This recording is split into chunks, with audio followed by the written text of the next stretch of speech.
Hello everyone, I'm Peter McPartlin, co-founder of D&D List, Ireland's leading platform for freelance and contract talent in the marketing sector.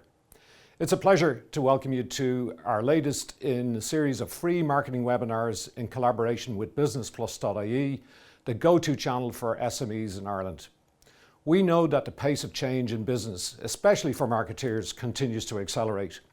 Keeping up with new trends, tech advancements, and increased competition can feel overwhelming, leaving little time to step back and plan your next move. And that's why we've created this free webinar series, Future-Proofing Your Marketing Strategy for 2025. Across these short sessions, we'll explore actionable insights designed to help you stay ahead, with a focus on key themes such as consumer behavior, creativity, and content. Today's session zeroes in on content strategy, particularly how generative AI can revolutionize your workflows, from audience research and content audits to planning and creation. I'm excited to introduce today's presenter, Karen Howley. Karen is an EMCC accredited coach and a true expert in AI, bringing over 15 years experience in corporate and consulting roles. She's worked with leading organizations including Accenture, Fortune 500 companies, startups, and some of Ireland's largest media companies. Karen is also a trailblazer in the realm of generative AI, having built and showcased innovative AI applications for marketing teams. She has a deep hands-on experience with tools like Jasper AI, ChatGPT, Microsoft Copilot, and Synthesia. In addition, her technical expertise, Karen has delivered keynotes and masterclasses for major clients including Leia Healthcare, Electric Ireland, and KPMG. And all of this makes her the perfect guide to how AI can transform your content strategy for the year ahead. Karen, you're very welcome.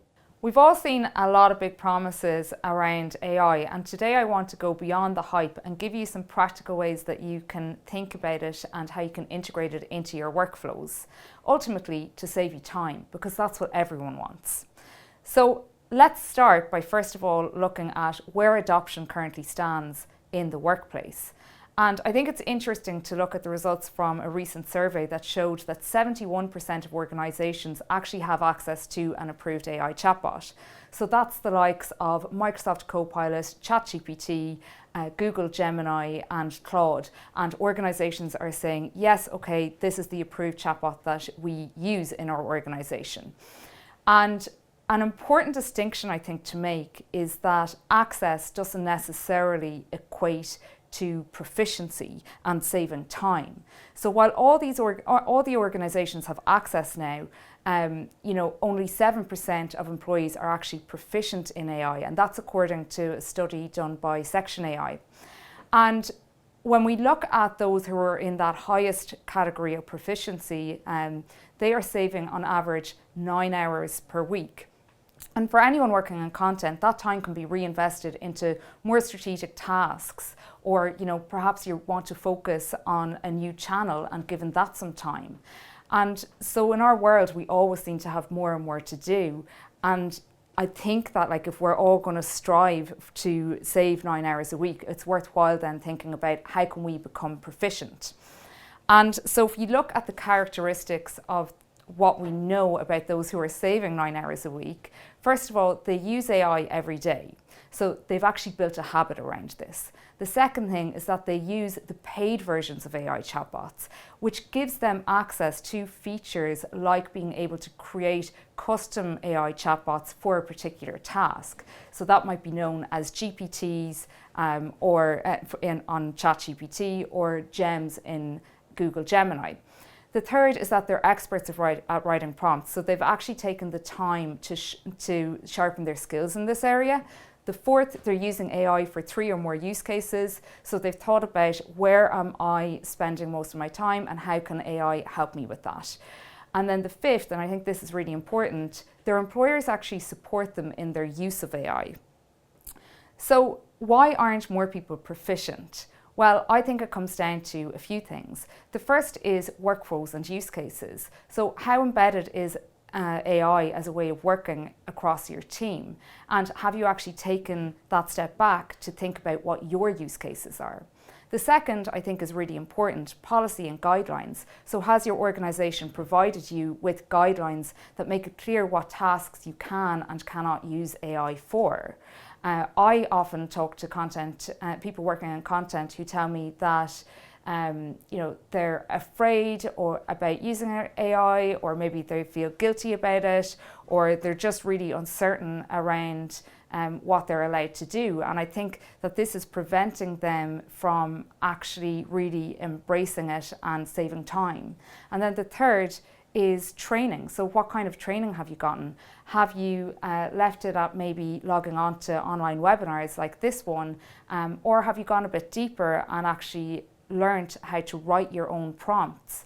Have you learned how to build your own AI chatbots? Have you learned how to craft like custom instructions? Maybe you're into automation. Like, have you taken time out to see how some of your workflows can be automated with AI? So the other thing around training is that when we're using all of these AI tools, like in particular ChatGPT, Microsoft Copilot, we're often presented with this blank screen, and it's what I like to call the blank screen of possibilities, because you're presented with something that is actually forcing you to think like a product designer. And most people don't think like that. So training actually provides you with that little bit of inspiration around how you can use it for your role. So what else can you do to become more proficient? Well, a really important thing that you can do is to think about the tasks that you do across your workflows to find your use cases. And when we're working in content, we do a variety of things, from brief development, content audits, competitive analysis, and content development. And so I look at those workflows, and then I ask myself, okay, well, what are the tasks that are associated? And is there a summarization and analysis task? Is there a research task? And is there a creation component? Because AI is really good at helping us with those three things. So for example, if I'm developing content, I will research first. And so what's important when I research is accuracy. How accurate are my sources, and how accurate is the information that I'm getting? But I also wanted to synthesize things for me. So what tool can help me with that? And that's where I think Perplexity AI is much better at helping you with your research for content development than simply going to ChatGPT, for example.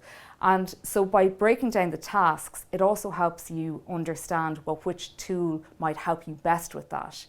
And then even if we look at, say, that if we're interviewing people, that synthesis piece, right, and synthesizing what people are saying, what people are telling us, the AI tool to use there is to transcribe those interviews so that you can actually pull out the main points. So I would be looking at what kind of transcription tool can you use? Do you use Microsoft Teams? Can you use the tool in there?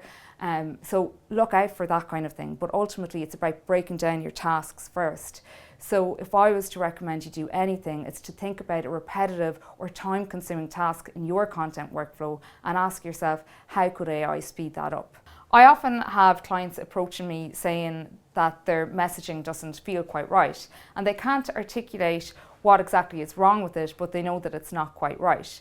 And I usually start by taking a look at their website to see how they talk about themselves, and maybe I spend a couple of days making observations and creating a report. So I asked myself, okay, how can AI help me with this? And ChatGPT and Google Gemini both have functionality for paid users to create custom chatbots, which are known as GPTs or GEMs. And I've created one here, which we're going to just take a look at this video now, that creates a high-level report on a website's messaging. So for demonstration, I've just put in my own website, and what we're getting now is we're starting to see like a report be generated. So it's telling me who thinks that the target audience is for my website, what's the brand messaging that can be identified from the messaging, what the USP is and how strong it is, what are the key messages communicated and how effective are they? And then it highlights the homepage's ability to answer target audience questions like, what do you offer? How will it make my life better? The things that we know that when someone lands on a web page, we want to be able to answer as quickly as possible for them. And then it gives me some improvement, potential areas for improvement. So if I look at that, like that's a report that I've generated in seconds. So how much of this was ChatGPT and how much of this was actually my own expertise? Let's take a look at the custom instructions that I put in. So what we are seeing here is the guidance that I gave it. So you will see that the 8 headings that we saw in the report were actually things that I told it to look for. And these are all things that I know what to look at when reviewing a brand's messaging. And I really feel that AI needs our expertise to guide it, and it's also really important for us to review whatever it comes up with so that we can make the final judgment on what we want to use and what we don't. So I think what's interesting about building your own AI chatbots, GPTs, GEMs, however you use it, however you do it, is actually to bring in your own expertise into it. If you know what tasks you would like help with, then you could search on OpenAI's GPT store to see if anyone else has built a GPT that can help you with that task. So for example, what you see here is GPTs that have been built to help people format LinkedIn posts, write video scripts, help them with their Instagram strategy, create personas, maybe help them with their SEO. And I think you can use those as a starting point, but I also think that it's important to note that you actually don't know what level of expertise someone else's GPT has in its custom instructions. You have no sight of that. And that is why I would actually be in favor of creating your own if you can. So let me give you another example of a custom chatbot from creative agency Adam and Eve. So what you can see here is a custom chatbot that helps their teams figure out if an idea that they have for a campaign is original or if it's something that has been done before. So they've just typed in there an idea for a car commercial shot live, right? And so what's happening now is you've gotten these results here, and what the results are showing is similar ideas that have been done before. And this is something that used to take the creative teams hours to do all of that research to see have they gotten something original or not. And what I love about this example is it gives you a similarity score to say how similar the idea might be, but also you can kind of dig into it. You can look at the source and you can start to see, okay, well, am I okay with that? Does my idea need to be tweaked to be stronger? It's not actually taking away from the creative process, it's actually speeding the creative process up. So I think that is a nice application of how an agency is actually using AI and developing their own custom chatbots. So another thing that I think is important for us to be aware of and to start to think about is we have to become curators of our own knowledge. And this is particularly important as we start to use AI tools more. I like to think about context libraries that you might need for different tasks. So good results from AI tools rely a lot on the context that you give them. So we need to get better at thinking at what are those context documents that are going to help us get the results that we're looking for from our AI tools. So your context documents might be your brand guidelines. It could be target audience profiles and personas. It could be your content pillars and themes, content formats and templates. I think this is a really important one, your product or service descriptions and information about your business. So I think these are all the kind of context documents and the knowledge that you can give an AI tool to help it create the type of content and the type of messaging that you want it to create for you. So if you were creating a custom chatbot to help you, for example, develop content marketing assets for a new product or service, you would upload all the information about that product or service as much as you can and its target audience to help it create that. So you can upload up to 20 documents on ChatGPT, or if you're using something like Jasper AI, you can also start to upload those documents in that as well. So If you're just starting, my recommendation is actually to build a small context library for one workflow that you have. And that's all you need really to start to see immediate results in the quality of outputs that you're going to get. I think one other thing to note here is that if you are using a free version of the AI chatbots, the amount of context that you can upload is smaller than if you were on a paid version. And I think for anyone creating content, that is something that matters. So to do any of this, we really need clear guidelines from business owners around how AI can be used in our teams. So I think it's really important to actually have that conversation with your team, maybe involve someone who is also responsible for data privacy and protection, actually bring them into that conversation and define what's okay to use in your AI prompts. So what you can see here on the screen are just some examples of like how you might build that out. So maybe, for example, it's okay to include So maybe, for example, it's okay to include your goals for your content and your strategic objectives, but then if you had done some stakeholder interviews, you want to make sure that those names are scrubbed and you don't want to be putting that in. So I think, a lot of AI policies exist, but what they actually mean for our teams and for our content workflows, I think there's actually a missing step for people, that they haven't actually discussed it in their teams. So if you don't have clarity on this, I would encourage you to start that conversation today. And you can't really do this webinar without also looking at what are some of the favorite tools that people are using today. And number one is ChatGPT, but second to that is Perplexity. Beyond that, we're actually looking at using tools that are built for specific tasks. So like copywriting, for example. So Grammarly, Writer, Jasper, HubSpot, they've all been mentioned as some of the favorite tools for marketers. And then you have something and then for content planning, you have Market Muse, which I think is really interesting, because what it does is it actually looks at what people are searching and takes in your content analytics as well from your website and helps you to plan.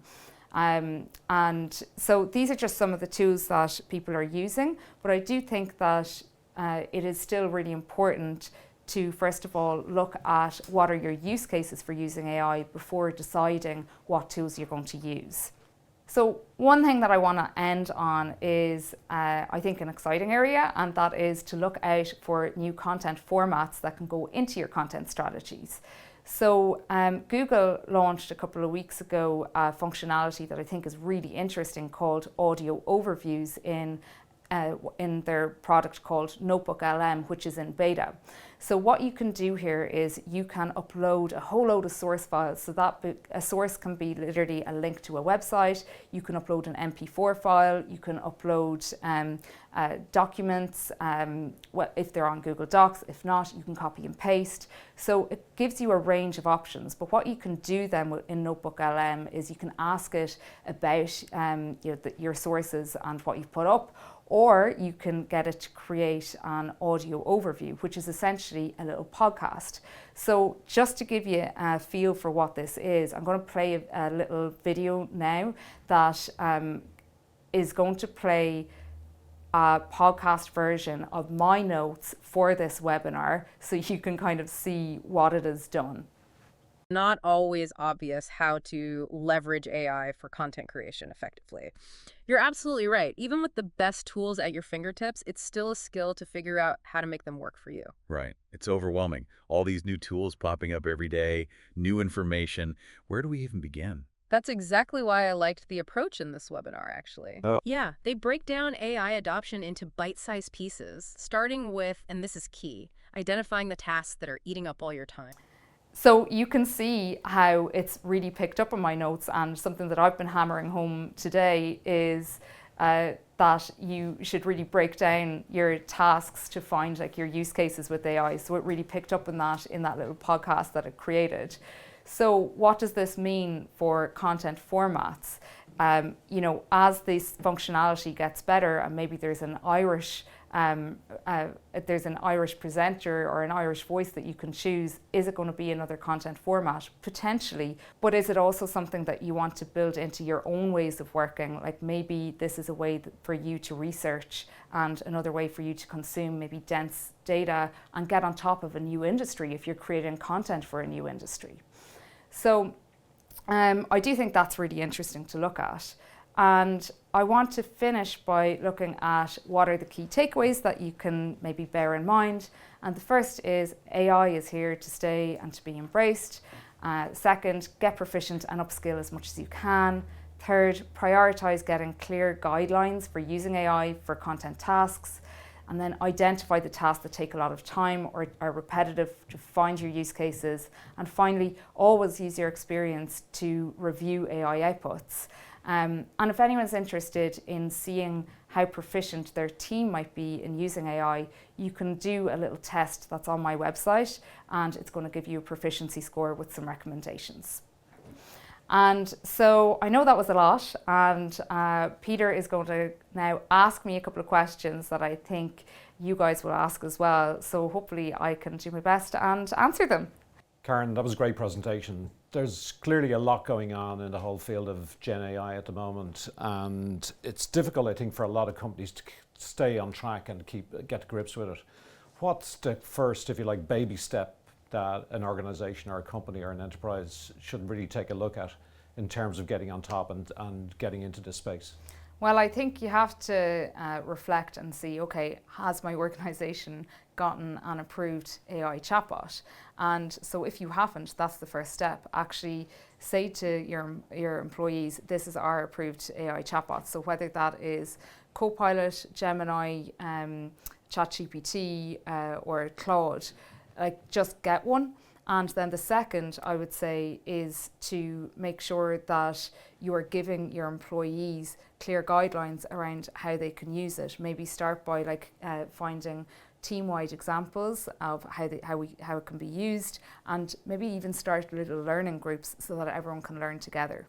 Okay, and in terms of the whole area of accuracy and brand alignment and brand values, making sure that the content that's produced using those tools is aligned. Again, what are the things that you'd ask or say to companies to kind of look out for?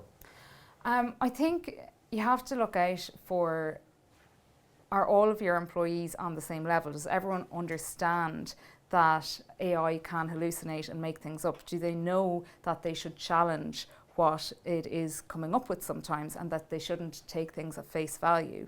So I think there is a little bit of an education there for people. We're at different levels of understanding. And then the second is to think about, okay, well, where do I need accuracy? And if I do need accuracy, then should I actually be giving it my trusted sources so that it's not making things up? Or should I be using something like Perplexity AI to help me mitigate that risk? But even if you are using Perplexity, you still should ultimately have the final say, the final oversight, and you should not necessarily be passive, but you should be looking out for things that might be accurate. Or inaccurate. You've touched on that whole area of safety and brand safety, and we know it's a big concern of a lot of organizations of stepping into the area of AI, that it's kind of leaving their data open. It's potentially jeopardizing some IP that the company might have. Again, what are the things, you touched on some of the things in the presentation, but maybe just reiterate some of those things again that you'd say to companies to watch out for. So I think the first thing that I would say is to make sure that, in particular with intellectual property, make sure that the models that you're using or the chatbots that you're using are not being trained on your data. And by that, I mean what you're putting in as prompts or as context documents, that it's not actually feeding the training data engines for these large language models. And then the second, I would say, is to involve people who are responsible in your organization for data processing, for data privacy, and actually bring them into the conversation around what is permitted, what is not permitted, and create and review your workflows as well to make sure that you have that oversight as well, you know? I think you said that it's possible to switch off the information so that it isn't training other people's models, yeah? Yeah, and that is possible on ChatGPT. So you can go into your settings and just say, ask it like, I think it's something like, do not improve the model for everyone. So it tries to get you by saying, yes, I want to Help be the a good world. citizen and help to train the model to make it better for everyone. Well, no, because that means it's training on your data. Sure. But then if you're using Microsoft Copilot, for example, that should already have your enterprise privacy already brought in. So it shouldn't be training on your data if that's what you're using. Very good. Again, you've gone through a whole range of different models that you're using yourself. What's next? What's coming down the line this year that you see is really exciting? Well, I think all of the AI tools are constantly releasing new features. So it's not necessarily a new tool that I think is interesting, but I think it's interesting to look at the features. So one that I'm excited by is ChatGPT's Canvas feature, which, until now we've gotten a long response and we're not able to edit it. So it ends up like we ask another question and maybe it produces a slightly different version of what we asked it. And now you're going to have this ability to actually collaborate a bit more and go in and edit and ask prompts about a specific part of the output that it gives you. And that's the kind of functionality that we see in the likes of Jasper AI and why people like it as well. So I think that's a really interesting one, as well as, say, the rise of text to video. So from a consumer perspective, we're going to have more features in Instagram next year. So Meta have announced Movie Gen, which is their text to video model, and what you're going to be able to do with that is just create AI generated videos that is both audio and video included. So how are consumers going to use that? And I know there are equally concerns there around deep fakes, but I think it could be interesting to see, are these new formats as well, and how do brands meet consumers with how they're changing their consumption patterns as well. Interesting times. A lot happening here. Anyway, thank you, Karen, and thank you everybody for joining us today. Join us next week when we'll also have the latest in our series of webinars covering the mood of Irish consumers as we head into 2025. Thanks again, and look forward to seeing you next time.